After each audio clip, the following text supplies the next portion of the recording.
Welcome to Conversations in the Time of Quarantine. Thank you once again to our friend and advisory council member, Charlie Shaughnessy, for hosting another conversation about life, work, and the pandemic's impact on all of our lives. These conversations are hosted by Robert F. Kennedy Children's Action Corps in Massachusetts. We are formally affiliated with Perkins, another Massachusetts-based human service organization, and are working towards completing a full merger this year. Together, we will serve 2,000 children, youth, and adults throughout New England, and tens of thousands more through the work of our RFK National Resource Center for Juvenile Justice. You can find more about them on their website shown below. Today, we are pleased to have with us a person who, for many of us, needs no introduction. Mike Eruzione, captain of the 1980 men's U.S. hockey team and scorer of the miraculous game-winning goal for the gold medal. Can it really be 40 years since the miracle on ice? RFK Children's Action Corps celebrated its 50th anniversary recently, but try as we might, we aren't likely to reach this type of legendary status. That said, we'd like to give a shout out to all of our staff heroes whose work is legendary to us. They have worked tirelessly on behalf of our kids through what seemed like the year that would never end. Our residential programs continue to operate 24/7. Our two private education schools pivoted to remote and then hybrid models for learning, and our adoption program and community-based services were there for our children and families even when they couldn't get together in person. And our resilient kids who had to adjust to the new normal found ways to work and live differently and to process the 1-2 punch of the pandemic and the racially motivated deaths of Michael Floyd and others. This year has challenged all of us, and our kids met that challenge and continued on their pathways towards a better future. Our hats are certainly off to them. Thank you, Mike, for taking the time to chat with Charlie and our viewers, and Charlie, for being a longtime friend of the RFK Children's Action Corps. Charlie and Mike, take it away.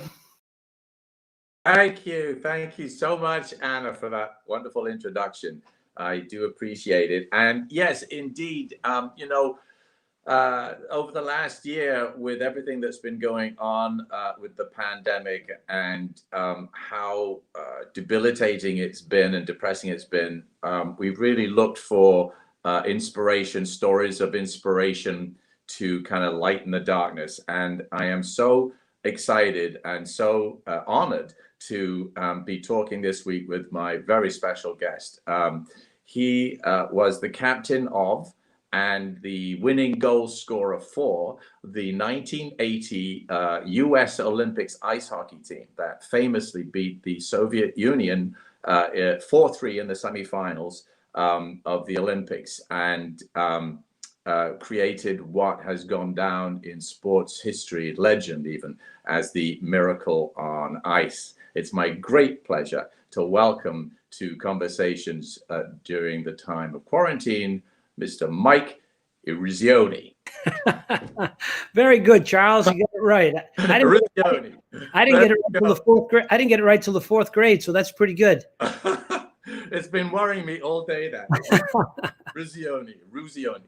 But anyway, it really is such a pleasure to have you here. You know, obviously, just a man and moment that came together in history and was so inspiring for everyone, not just the country. As we were talking earlier, I grew up in London and really knew very little about ice hockey, but the story hit us as well. I remember that day vividly when it's all anyone could talk about around the world. So thank you for being here. I think the best part about it is we had no idea. Right. You know, we were just playing. We were in a little village in Lake Placid, and no clue that the world was watching the way they were. And it wasn't until we came home after the Olympics that we went to the White House. Jimmy Carter invited the athletes to the White House, and we remember getting on the plane. That President Carter sent the plane to pick up the Olympians to take them to the White House, and we landed and we got on a bus, and the streets were lined with people. And it was like, wow, this is crazy. You people watched, because again, right. we knew people in Lake Placid were excited. I knew my family and friends were excited, but no clue that the world was watching the way they were. So it was a proud moment for us. I can imagine how big the ripples were. Did you find it hard as a team to handle that? I mean, as you say, you were athletes who played a game, and you were suddenly dealing with something so much bigger than just winning a game. Was it hard to kind of keep that in perspective? I think, first of all, almost all of my teammates after the Olympics went and played somewhere. Mark Johnson went to play for the Penguins. Mike Ramsey went to Buffalo. So these guys went from the Olympic Games right to the National Hockey League and were playing games. So they had to kind of just, take the U.S. jersey off and put on the team's jersey. So they didn't have really time to bask in it. I think myself probably had to deal with it more so than they did at the beginning, because I was traveling around the country. I was doing speaking engagements. I was doing TV shows. I was going everywhere. And, every city I went into, every place I went, I would take a step back and go, wow, really? You watched? Yeah. And I know it got to one point where my right hand, I couldn't shake hands anymore because it was so swollen from just meeting people. Boy. And it was difficult at the beginning, adjusting to everybody knew you and you didn't know them. Right, exactly. They come up to you and say, hey, hi, Mike, you remember me? We met 15 years ago. Everybody has a story to tell. Even 40 years later, someone will come up to me, and depending on their age, I remember, when Kennedy was assassinated. I remember the Challenger. I remember 9/11. I remember when we won, and I go, I didn't know you were on the team. But I know it's very much a sort of whole of America. It took it as a sort of proprietary win for everyone. I mean, that's the thing. It sort of had that ring to it. It had that sort of extraordinary, timely moment in history that just rang through. You know what impresses me, though, almost as much as winning that game, is the fact that it's sort of has to be remembered. This was the semifinal, and to be able to get the team refocused after beating the Soviet Union, coming up as such underdogs, to pull off a victory like that, and then stay through all the celebration and all the hoopla, stay focused and disciplined for the next game, because the job wasn't done. That's the thing for me. People think we only played one game. And I was telling someone the other day, imagine beating the Soviets and losing to Finland and maybe not winning a medal.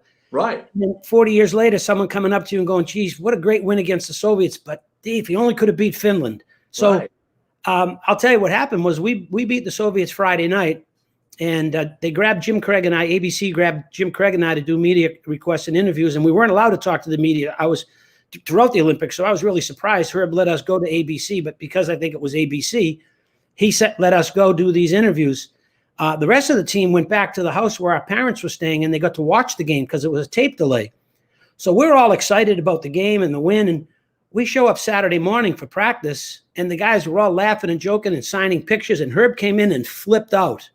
Right. And we probably had maybe the second or third hardest practice we had all year. He skated our butts off that morning, and I'm thinking, why is he so mad? We just beat the Soviets, but he did what he had to do to bring us back down to earth, get all that energy out of us, and get us focused on the next day. But as I've always said, we were ready to play against Finland. He didn't have to skate us that hard. Right. I mean, that's the thing is, to get that refocus, and because there's a danger of this anticlimax. Right. So I said, after Finland, we could have played another game. I mean, that's the type of team I played on. These guys just love to play, and we love to be around each other. And, the Olympics was an experience of a lifetime. And, like I said, people think we only won one game, but we had some difficult games throughout the Olympics to get to the road, the final road, and to finally win it. Do you keep in touch with the players still? Yeah, we get together once in a while. We have a fantasy camp that we do in Lake Placid. And unfortunately, because of COVID, we haven't been able to do it last year. We have one planned for this year. And actually in July, I think it's the 11th to the 13th, we're going to have a golf tournament in Minnesota. And the guys will be back for that. Oh, and we've also done some of those memorabilia shows, you're doing your sign autographs and stuff. But it's hard to get 19 guys together because everybody's going in every which way. But a lot of us talk, a lot of us keep in touch, and it's a bond and a friendship that we'll have all our lives. Right, right. Did you keep in touch with? Did you get to know any of your opponents, any of the Soviet players? Did any of them come? No, my teammates, some of my teammates, I think it was Mike Ramsey, Neil Broughton, and Davey Christian, played with some of the Soviets when they finally freed these great players up to leave the Soviet Union and to come over to Canada or the United States where they played. My teammates say they never talked about it. And I joked, I said, I'd have brought my medal to practice, but they were great players, and they deserved a chance to play in the National Hockey League, but I have no really had any conversation with any of them. Right, right. Now, you do a lot of speaking engagements. Do you talk about using the sort of, what is the basis of the talk? Is it life, sports and life kind of metaphors? It's about teamwork. It's about accomplishing goals. It's about overcoming obstacles, which basically what I do, Charles, is I tell the story of our team. Right. From the beginning to the end, because people saw the end. They saw the end result. But what enabled the end result to happen? Miracle is a catchy phrase, and it wasn't a miracle. It was an accomplishment by a group of athletes who believed in themselves and in each other. And I think there's a correlation, and I've always said this, between people in business and our hockey team, to be the best and to be successful. So I like to tell the story of how we did it, so they get a better understanding that it wasn't just 2 weeks in Lake Placid. Right, right. Because I find there's a problem today, because I think it came in, when I was a parent in the 90s, we were guilty of this weird period of time of child rearing where it became what I call the cult of the kid, where children were not allowed to lose. Everyone got to play. Everyone got a medal. And I think we sort of set them up for a very difficult time in adulthood, and they're all becoming adults now with this sense of, I can watch it on YouTube, and I think I can do that. And I grew up being told that I could do anything, and the idea of working hard, what it takes to succeed, which is really hard work, really discipline, self-discipline, showing up when you really don't want to show up, doing hard grind, is something that's been lost a bit these days. Right. If you looked at the background of my teammates, we basically all came from working class families, moms and dads that worked, or moms that stayed home and took care of kids. My mom stayed home. My dad worked 3 jobs. My mom took care of 6 kids. And I was telling this, it's funny, I was telling my grandson the story the other day, that my mother's famous phrase to me was, "You'll get nothing and you'll like it." You don't hear that today. So, we grew up in a different era. That's just the way it was. It's not easy being a kid today with social media and all the other stuff that's going on. And, I didn't have a television in my house in the apartment I lived in. We lived in a 3-family house till I was 12. But my uncle lived upstairs and he had a television. So, you took what you had and you enjoyed it, and you went out and played till the street lights went on, and you can do that now. It's like I said, it's a very difficult time for being a young boy or young girl. I think it is, and we we don't allow them failure. You learn so much more out of failure than you do out of winning, out of success. The lessons you learn by accepting that sometimes you're going to fall short. Right. And it just means you go back to the drawing board or put in more effort. And I sometimes worry that failure has become a bad word. It's like, something to be avoided rather than embraced and learned from, especially, in this kind of using sport as a metaphor. You lose in sports, you go through bad patches, but you learn from that. Yeah. And same in life. Yeah, I know in school, if I ever got in trouble, the last person I was going to tell was my dad, because then I'd get in more trouble. So, but times change, and as parents or as educators or as coaches, you have to change with them. But I think kids still like discipline. I think they still like to be challenged a little, but maybe not rewarded as much as they should be sometimes for not doing a good job. Right. Just learn the ethics of winning and losing. So you grew up in this very loud, full household. That must have been. Presumably you were learning, how to deal with people and negotiating moments and getting your voice heard. This must have set you up well for skills as a captain of a team, I would think. Well, I lived in a 3-family house, and I actually thought everybody lived in a 3-family, and we lived on the 2nd floor, and my mother's brother lived upstairs, and my mother's brother married my father's sister, and my father's other sister lived on the 1st floor. Your mother's brother married your father's. Oh my God, that's amazing. And they lived on the 3rd floor, and my father's other sister lived on the 1st floor, and there were 15 kids in the house that I grew up in. And I live 2 houses from that house right now, actually. So, I learned at a young age about, caring and respect and working together and getting along. And we didn't get along all the time, obviously, but you learned, to be a family. And, right. And maybe that helped me as I grew up in life and in sports. But, being the captain of that team, I've said from day one, I was a captain amongst captains. There were 20 guys in that room, and I guarantee 19 were captains of their high school, and I know many of them were captains of their colleges. So it was very easy to be the captain. It wasn't a big deal to me. It was nice, but it wasn't like, oh my God, I'm the captain, because every one of those guys were leaders. Right. One of the things that I was reading a bit, and it struck me that there was a kind of controversy. Someone pointed out that you had signed a contract for the Toledo team, the Toledo Gold Diggers. Gold Diggers, yeah, and seems to suggest that meant you weren't an amateur, and therefore it cast some sort of aspersions on the Olympics.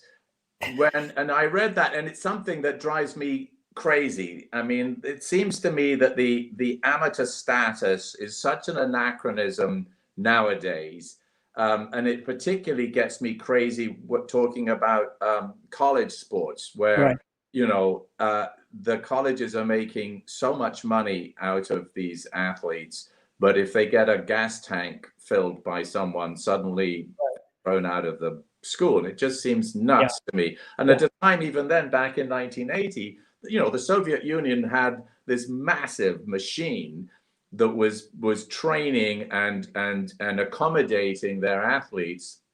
And the idea that a few casual dilettante athletes could do their jobs and then turn up 2 nights a week to practice and have any chance seems crazy. What do you think about that? What it was an angry Canadian attorney who was an agent for NHL players at the time that claimed I had a professional contract when I never signed a professional contract.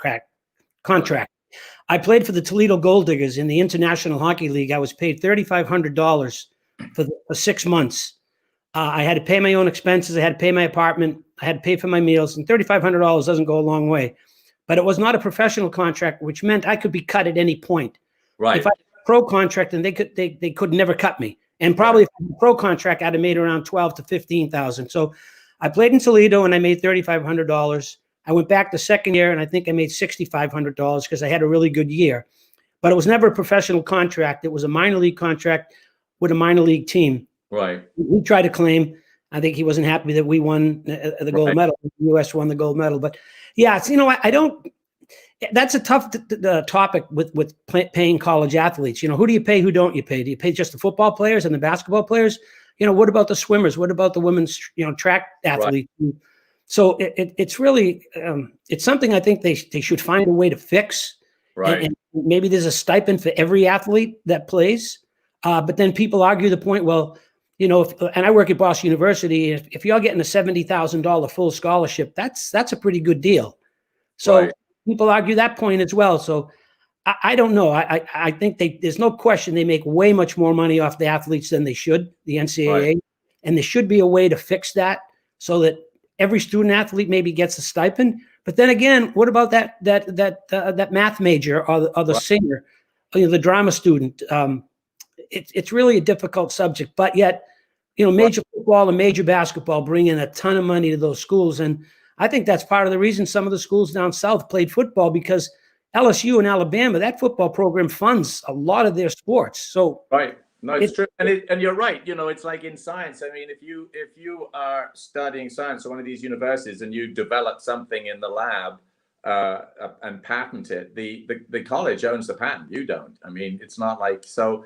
I guess that it is. It's a difficult conversation. I think it's one that is going to be had sooner rather than later because there is so much money involved. I mean, now talking about $3,500. These athletes, as soon as they get into the NFL or the NBA or NHL, pulling down these incredible salaries. And I wonder, what seems to happen is in sports, these kids, they're basically athletes. They play a sport. Suddenly they're making huge amounts of money and have huge celebrity, and the microscope is on them, and everyone expects them to be paragons of behavior all the time when they're like 19, 20-year-old kids. And I always think it's a little unfair when what you're about is playing a sport. Right.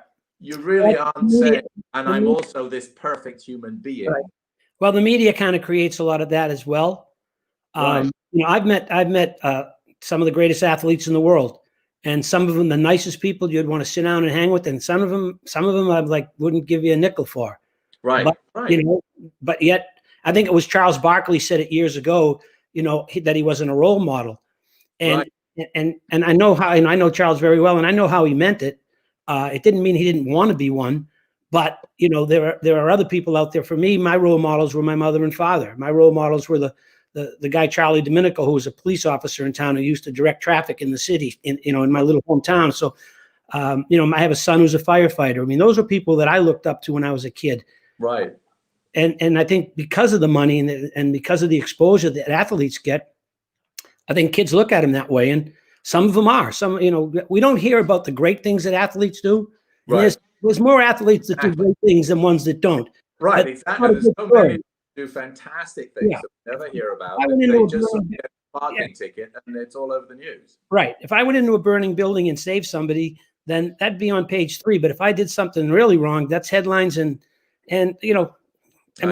territory, it comes with your territory. If you're a big name, then you should act accordingly. But yet, you shouldn't be thrown under the bus either. And yet what I find kind of ironic is in my business, it's almost the exact opposite. If you want to get a TV series, you kind of have to do something bad. It's like suddenly it's much more exciting to be caught in a drug den in Tijuana with various different women of the night.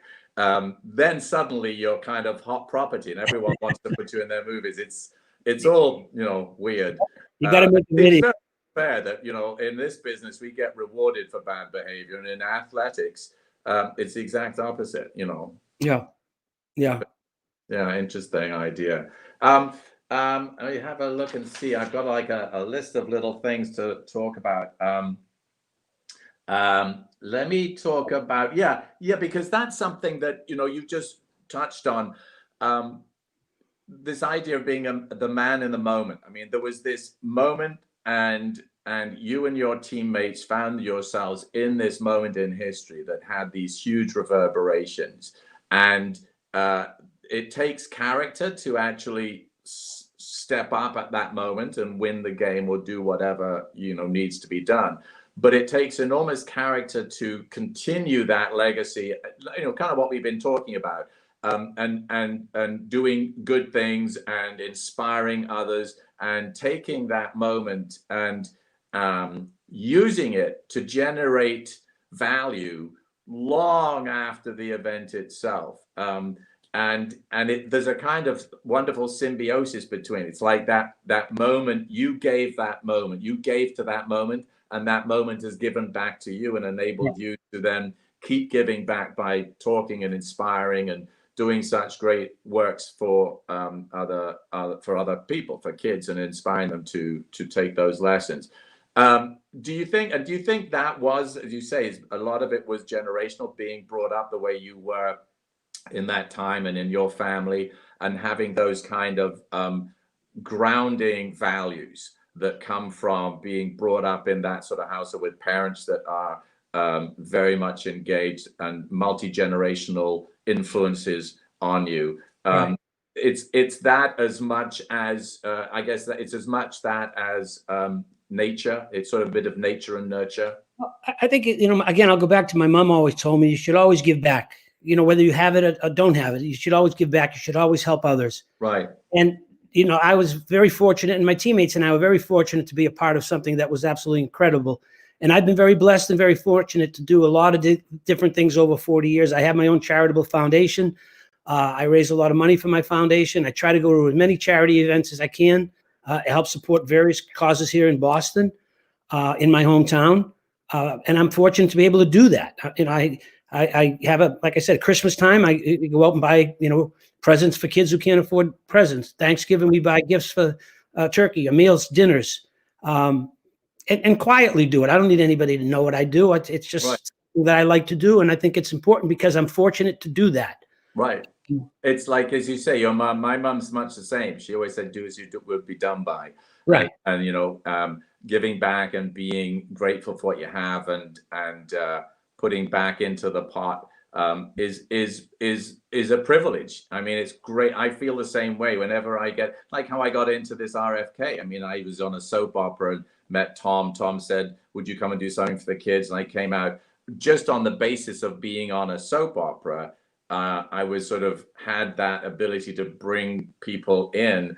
And then you realize what a privilege it is for this sort of silly little job that you do during the day allows you to make a difference. And it's nothing that you want to pat yourself on the back with. It's nothing that I did. It just sort of showed up. I just happened to show up in this very lucky moment.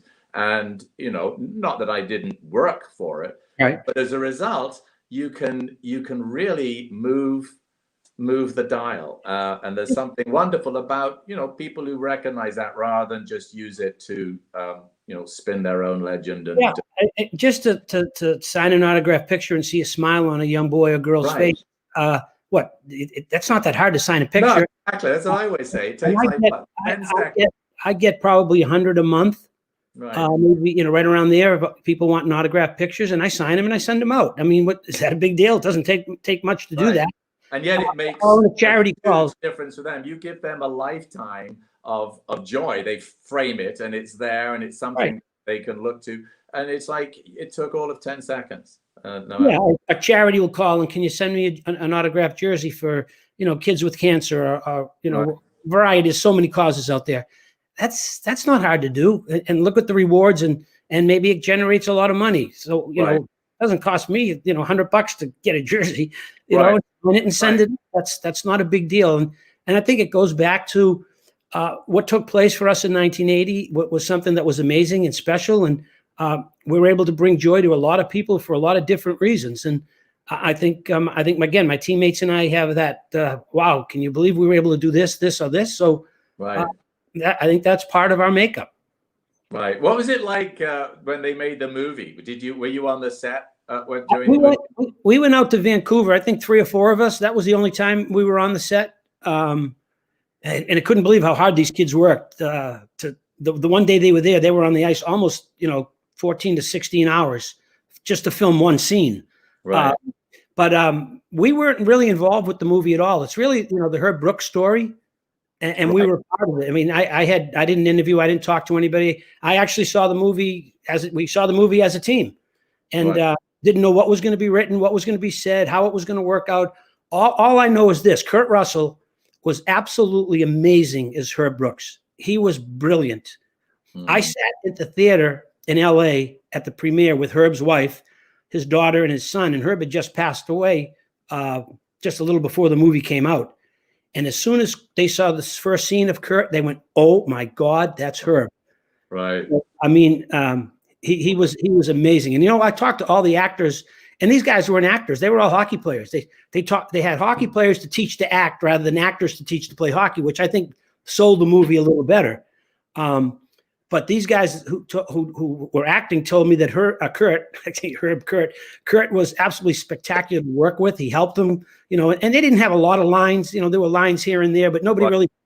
The only person that was an actor was the kid who played Jim Craig. He was the goaltender. And when he put the mask on, he was Billy Ranford, who was the goalie years ago for the Edmonton Oilers.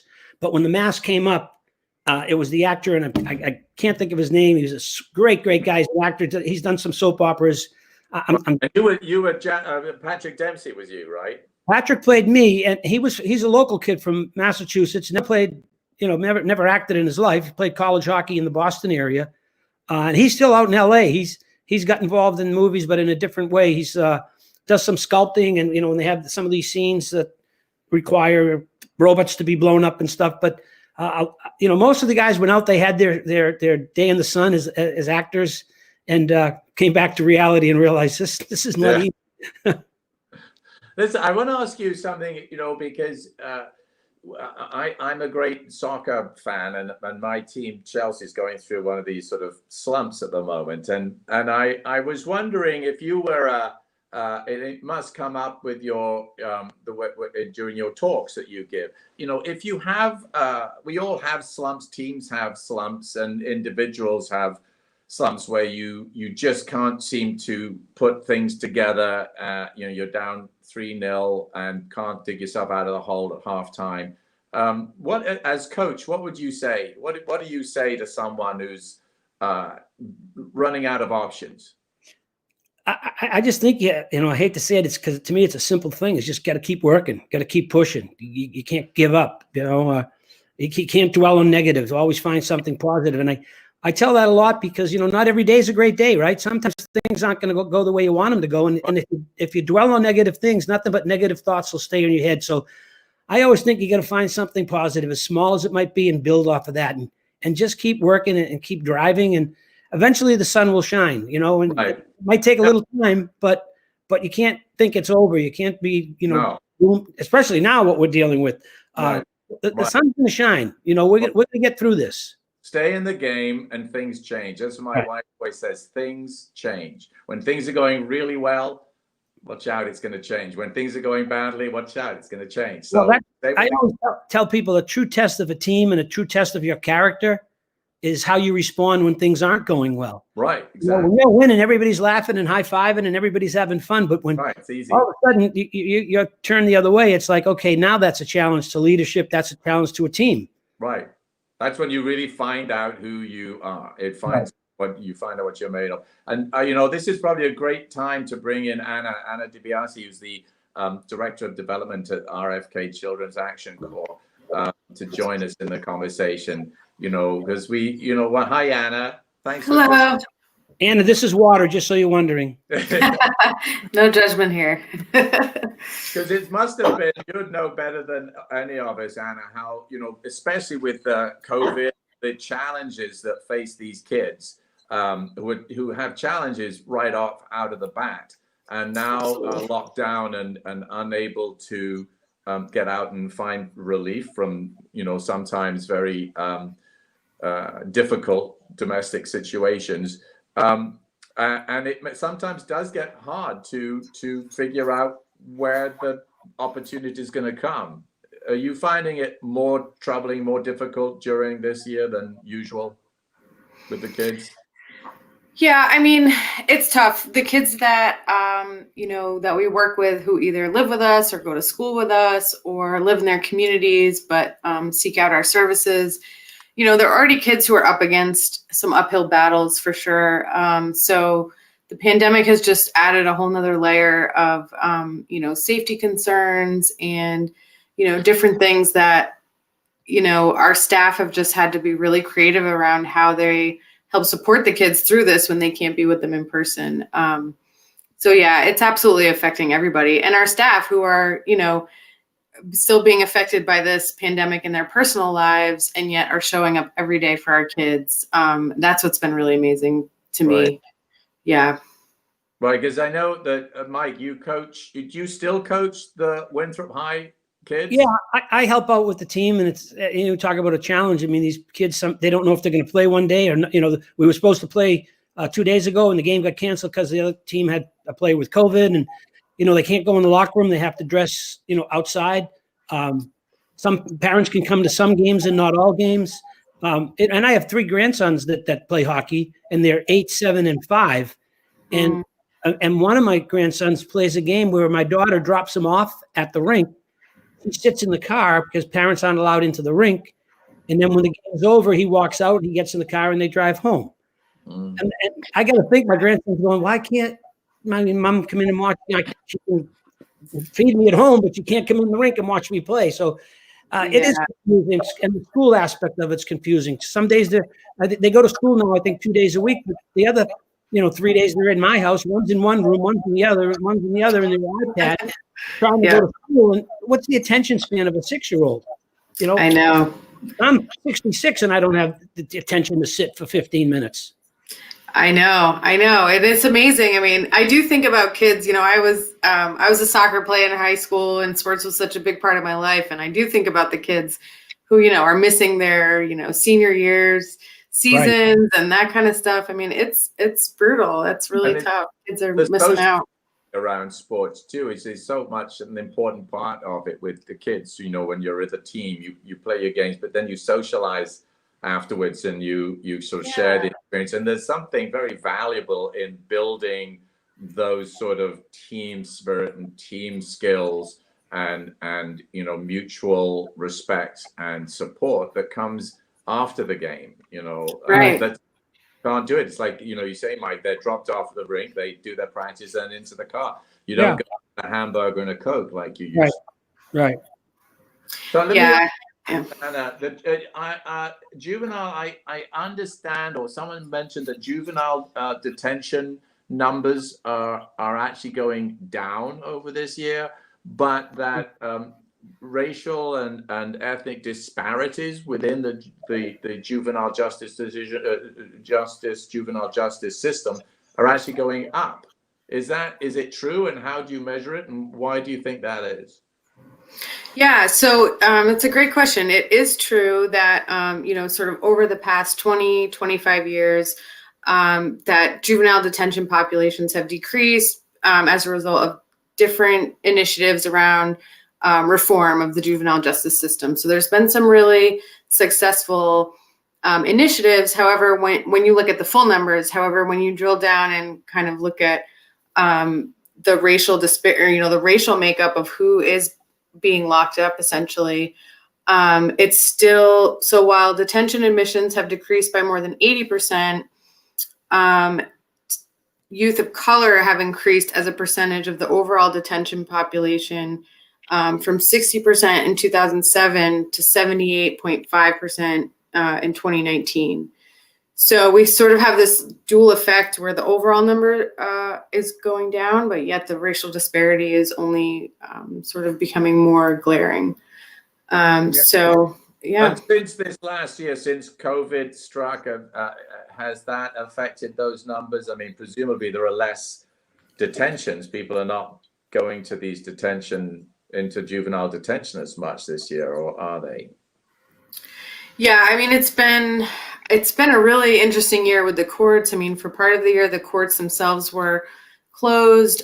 We've had workers who, in our detention diversion program, who, if a youth has been charged with a criminal offense and they are going to go before a judge, the judge has the opportunity to refer them to a detention diversion advocate. And so a lot of those court hearings have happened on Zoom, which is really just a whole new world.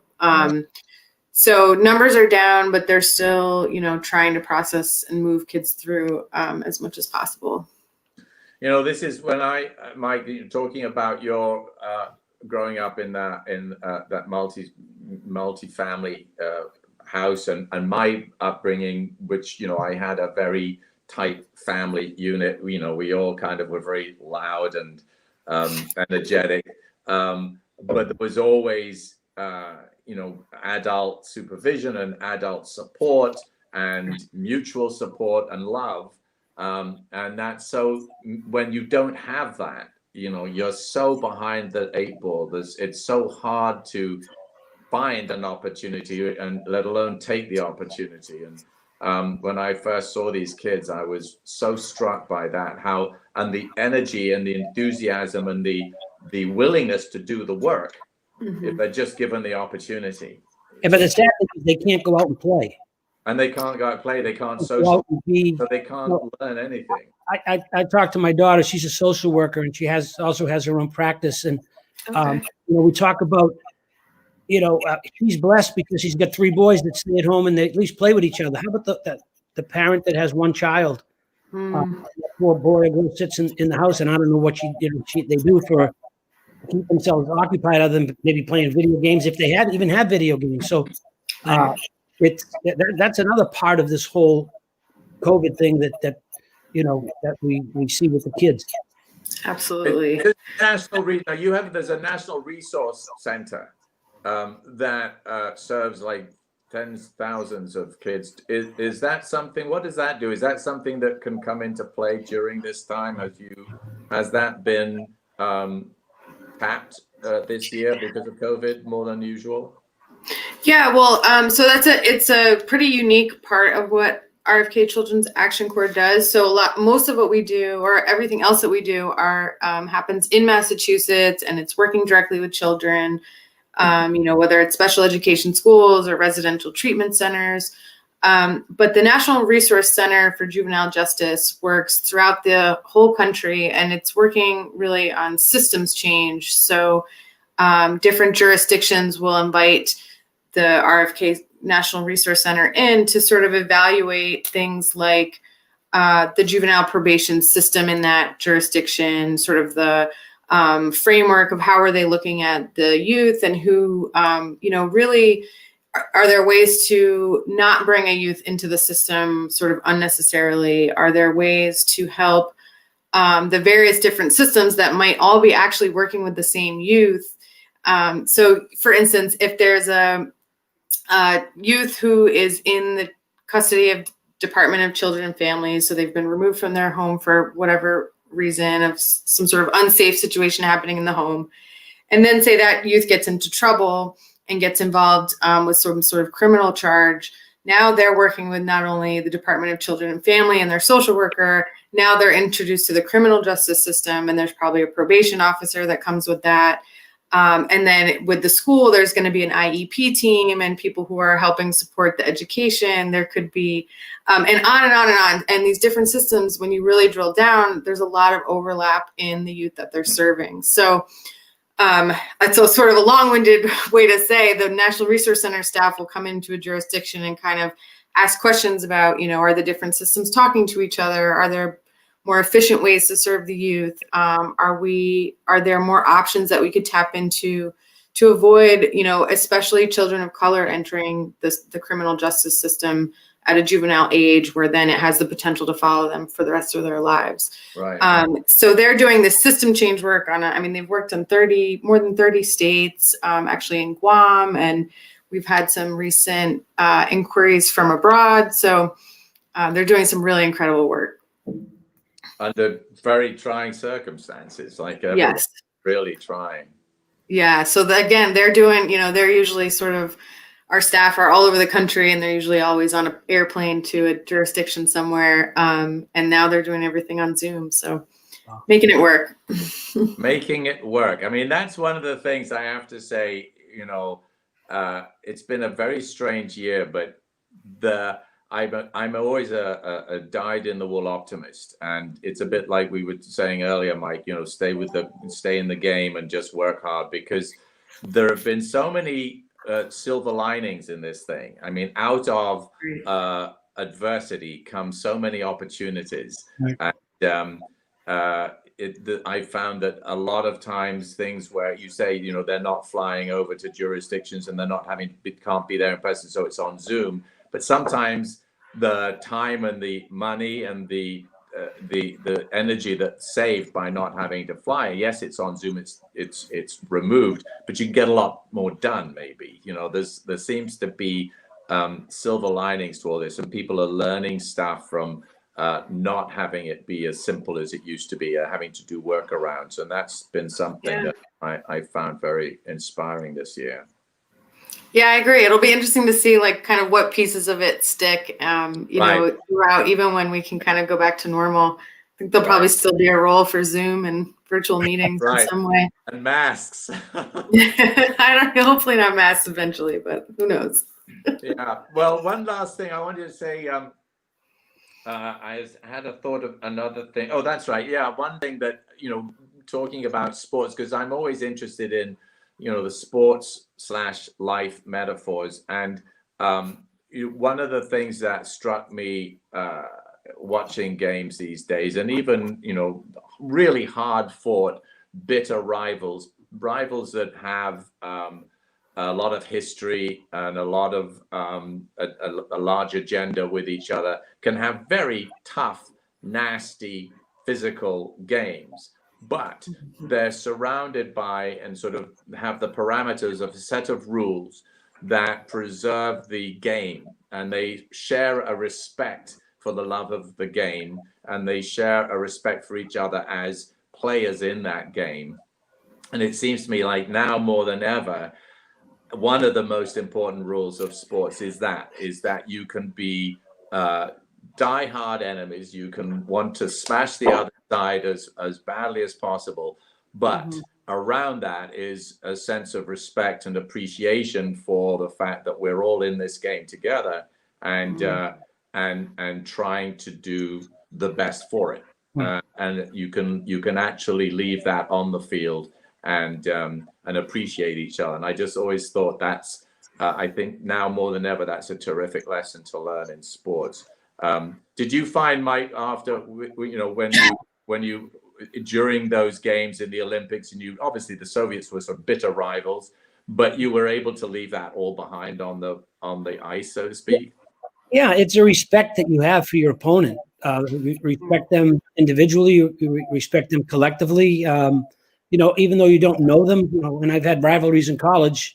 Boston University and Boston College is a huge rival, and boy, we hated them. But you know what? We respected who they were because that was our rival. And some of the players that were there didn't want to come to our school because they wanted to, and they're local kids we played against and with. And I know they never recruited me, so I'd have an edge every time we played them. So, but when the game ended, there was a respect that you had for who they are as individuals. And when you lose that respect, I think that's when you find yourself as an athlete not being a good teammate, not being a good athlete yourself. So I think you have to respect your opponents and who they are. And obviously, when you win, you're the one that's chirping a little, and when they win, they're probably chirping a little more. But still, I like to think there's a respect that you have when you play the game.